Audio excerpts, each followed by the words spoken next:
ब्रह्म परम ब्रह्म। तो जो परम ब्रह्म है, प्रजापिता ब्रह्मा जिसको कहा जाता है, जो शिव समान रूप को धारण कर लेता है,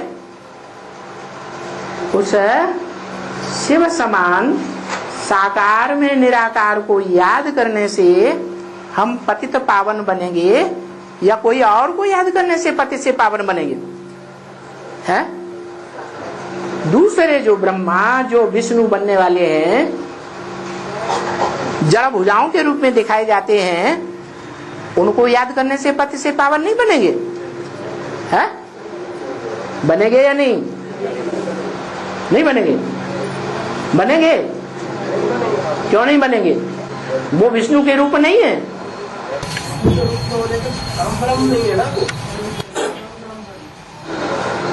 है तो, लेकिन वो जो रूप है ब्रह्मा के, वो ऐसा रूप नहीं है जो स्थापना में भी हो, विनाश में भी हो और पालना में भी हो। तीनों रूपों में एक ही रूप,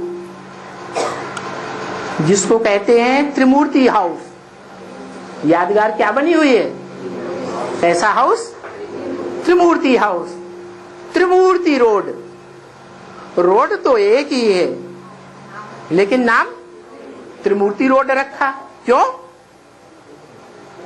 क्योंकि जरूर एक ही मूर्ति में तीनों कार्य साबित हो जाते हैं। तो बोला उसे याद करो, पतित पावन को याद करो, नहीं तो कैसे पावन बनेंगे?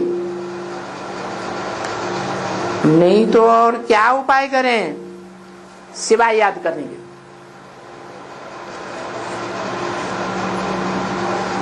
याद कैसे आती है? रसगुल्ला खाया होगा तब याद आएगा, या बिना खाए याद आएगा? है खाया होगा तो याद आएगा। खाया ही नहीं, देखा ही नहीं, सूंघा ही नहीं, तो याद कैसे आएगा? तो ये सूंघना, खाना, देखना, ये इंद्रियों के द्वारा होता है या बिना इंद्रियों के होता है? इंद्रियों के द्वारा होता है। तो इंद्रियों के द्वारा जो रस लेंगे वो याद तो जरूर आएगा। तो युक्ति बताते हैं बाबा, हमको युक्ति बताते हैं कि कैसे याद करें।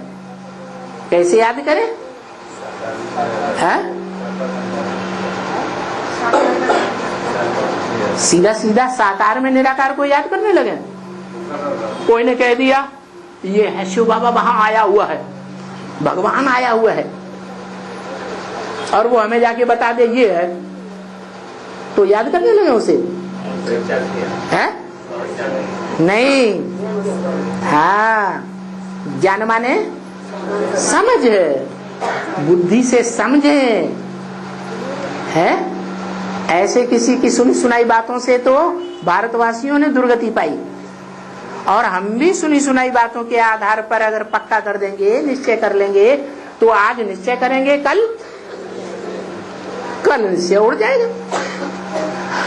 अपनी बुद्धि से फैसला करेंगे तो टिके रहेंगे।